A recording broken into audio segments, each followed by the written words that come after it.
at the time that we had colored only, white only water fountains in Mississippi, you still had watch riots in California. It's the same problem.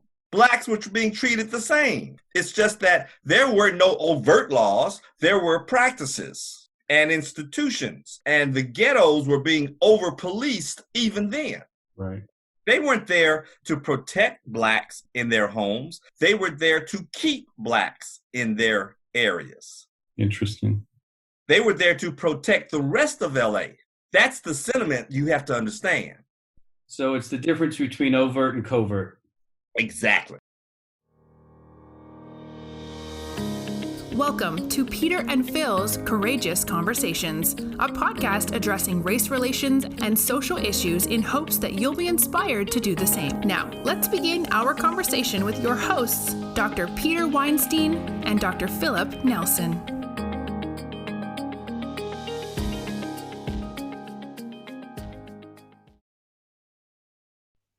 Welcome back to Courageous Conversations. I'm Dr. Peter Weinstein. And I'm Dr. Phillip Nelson. This episode is the Deep South. How bad is it really? Hope you enjoy. I've been in the Deep South a couple of times. And I guess, how bad are things even today compared to 20, 50 years ago?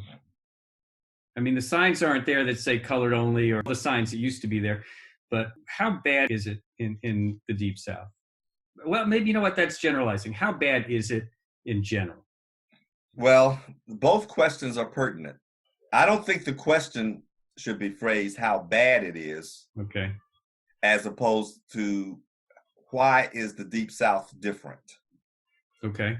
Why is the Deep South different? Yeah. And the reason I say that, and I hope I get to the answer, because this is how complicated things are. Right.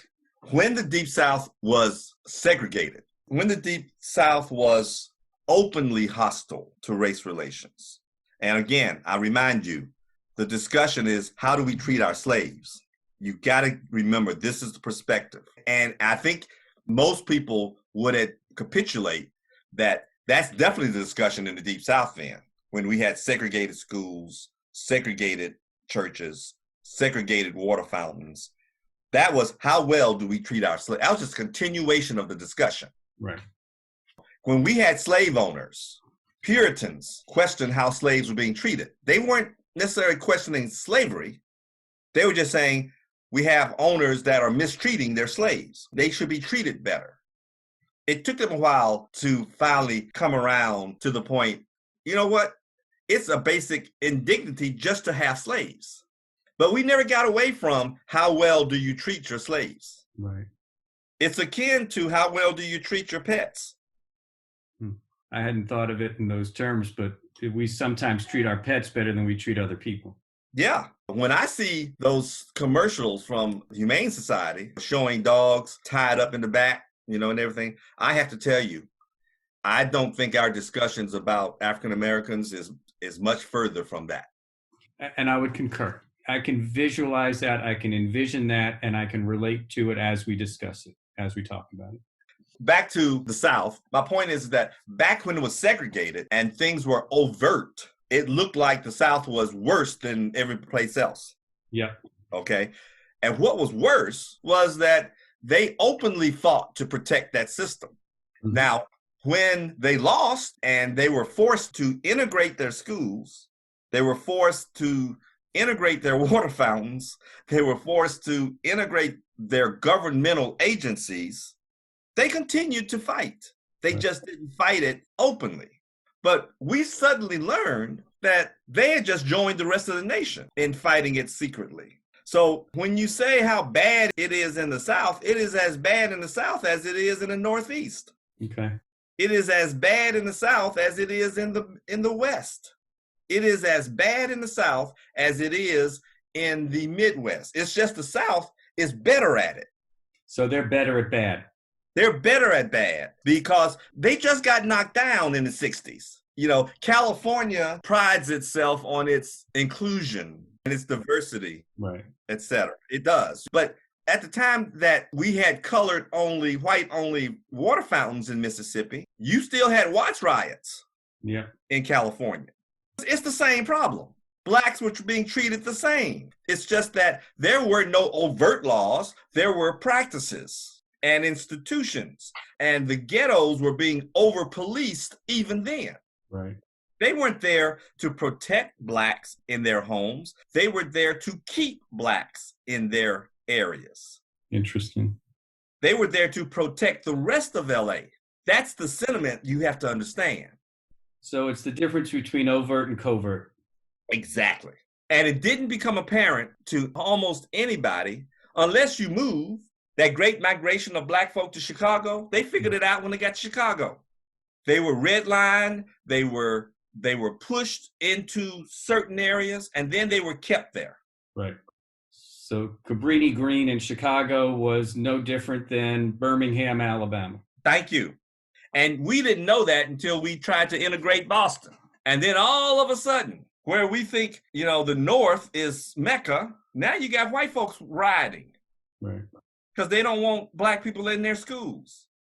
And why is this a problem? We've been doing this for years. And suddenly, the covert became overt. The covert practices suddenly became an overt problem. And there were no laws to protect it. Right. As opposed to having laws that protected it in the South. That's why it was so hard to break them down and to break into it. So Rodney King took covert to overt, George Floyd took covert to overt, and the question is, can we continue to keep this as an open discussion with the hope for change, or is it going to fall back to covert? And I guarantee you that there are people waiting for this to die down so that it can become covert again. Right.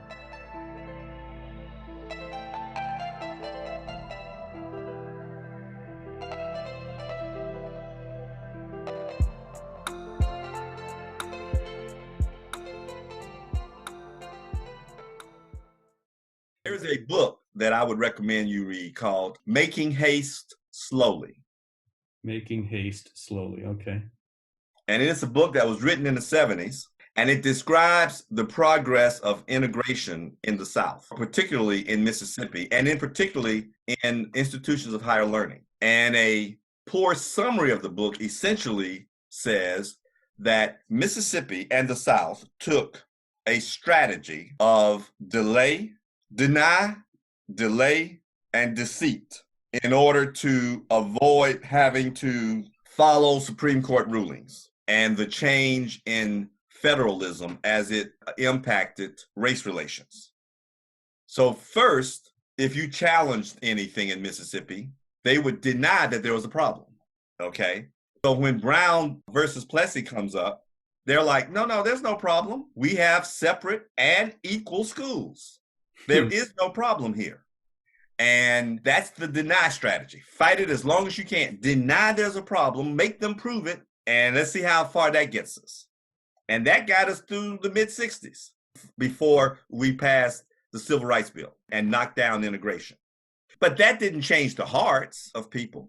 All you did was pass an unjust law. Just because the law changes doesn't mean my heart has changed. And if my heart hasn't changed, that doesn't mean that I'm going to necessarily comply with the law. Well, and if you think about it, why do we need a law to legislate the right thing, which is to treat people equally? Whether you go back and look at women's vote or whether you look at the civil rights, those are laws that we shouldn't have to have on the books. Those are things that should have been part of human nature. And that's the challenge, isn't it? You're right. Maybe we shouldn't, but on the other hand, maybe one of the attractions to America is that we do recognize it has to be done. That human nature is about survival. Right. And human nature is about survival at all costs. So as much as we talk about humanism, we don't recognize the venal survival characteristics of human nature. If man has the strength and the numbers and the tenacity to keep women in their place, then that's what they're going to do. And now we have to legislate how policemen treat other people as well, which again makes no sense. Right. when you look at it from a humanistic perspective, but it makes a lot of sense when you look at it from a power perspective. Yeah.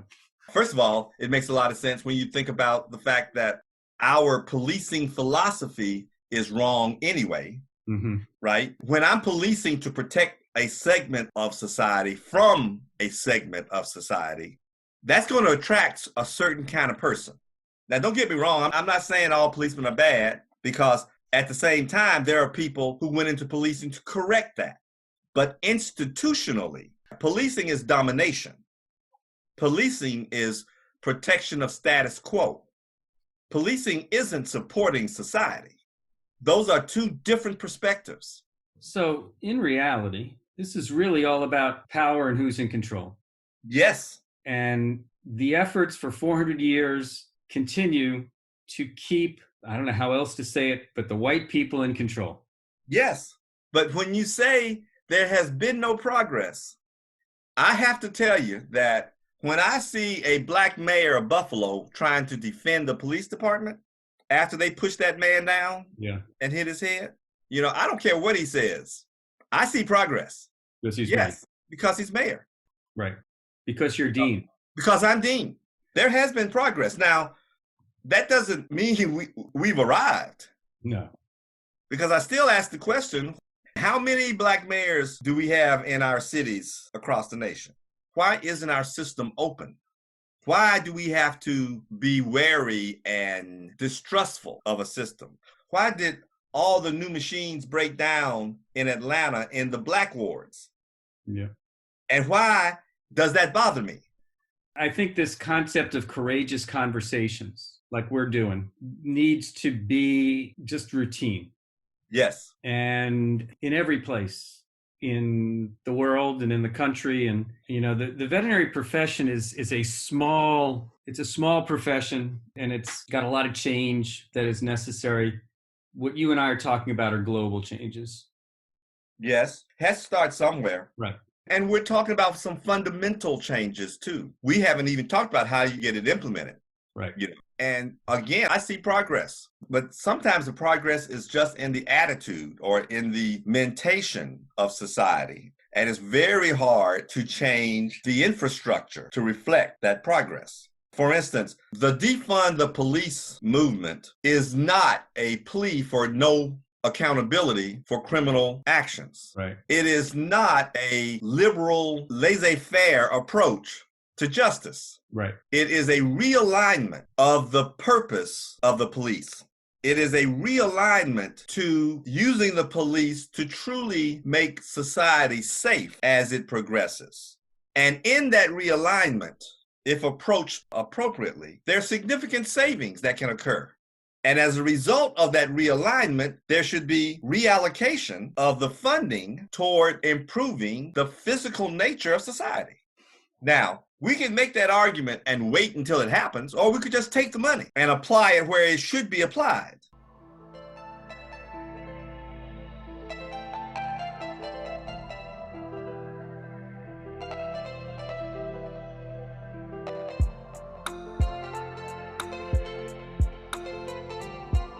Yeah, Germany built a wall. Yeah. We're using the police. We're using the police. But the way we use the police is a consequence of our societal view about rehabilitation to begin with. Right. Germany built walls, we built prisons. Yeah.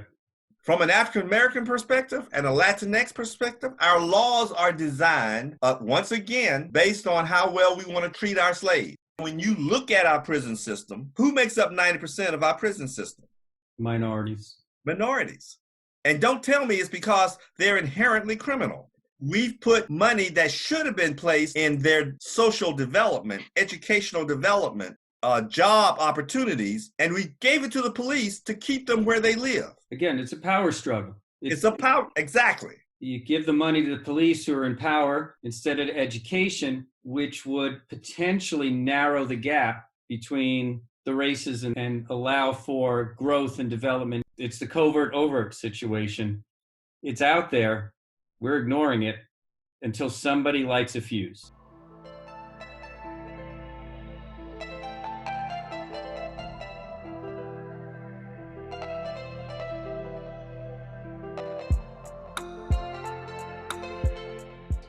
back to the deny, delay, deceit, that strategy is still going on. And so final answer to your question about the South is, how is it different? And it's different because the South culture has survived. Yes. The South culture has survived its overt laws. And I would dare say there are 30 to 40% of the white citizens who are entrenched in saving their culture, in respecting their heritage, and who see any progressive movement as a threat to their ancestors. And they are blinded by that. So much so, they don't take the time for introspection. And there's a tradition that they have to protect, that they're used to, that they benefit from. And in some cases, many of these people are in worse shape than some of the African Americans in the state. Right.